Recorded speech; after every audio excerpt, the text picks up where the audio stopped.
কুলাঙ্গার গেলে চাইবেন নি এসান এতে হচ্ছে জাতীয় কুলাঙ্গার।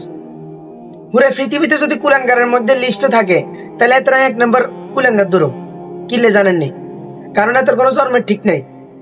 এত জন্মে যদি ঠিক থাকতো তাহলে এত আলেম ওলামার পিছনে গিবত করতো না, সমালোচনা করতো না।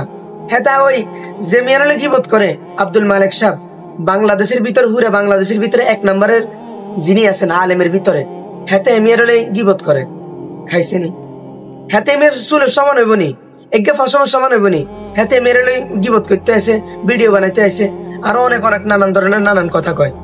তো হেতের উদ্দেশ্য করে একটা কথা কইতাম চাই, তোর মতো কুলাঙ্গার আবু হানিফা রহমতুল্লাহ আলাইহির যুগে আবু হানিফা একটা ছেলের মাধ্যমে উদাহরণ দিয়ে গেছেন।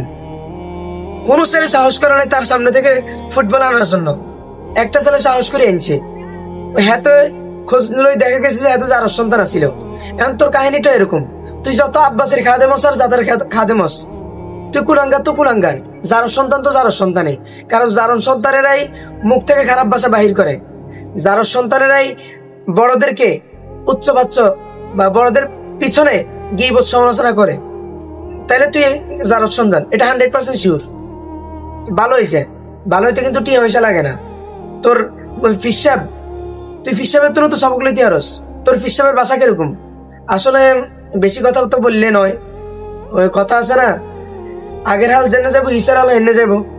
অন্তর ফিসাবে যেরকম তুইও এরকম, কথাগুলো তিতা লাগে জ্ঞান। তোর ফিসাবরা আমরা কিছু কইতাম চাই না, কারণ আমরা হে যোগ্যতা হয় না। কিন্তু তুই কোন চাটের বল, তোর যে যোগ্যতা হয়েছে কথাবার্তা সাবধানে কইস, নাইলে এনে গেডির রক্স হয়ে গেলাম, বুঝছিস নি? আর তুই তো ভালো করিয়ে জানোস কমের ফলাফান রে পুরা বাংলাদেশের বেগুনে ডরায়। আর কমের ফলাফান সামনে পড়স তুই, তোর কি আস্থা রাখবে নি? এনে মুরগের মতো কাবাব বানা লাগবে। ভালো হয়েছে, ভালো হয়েছে সময় থাকতে, বুঝছি? তার নাম দিছে মাসু, আবার রেনে একে সোবার দিবেন না গোসাই, বিয়াদ্দফ কোনাই গের।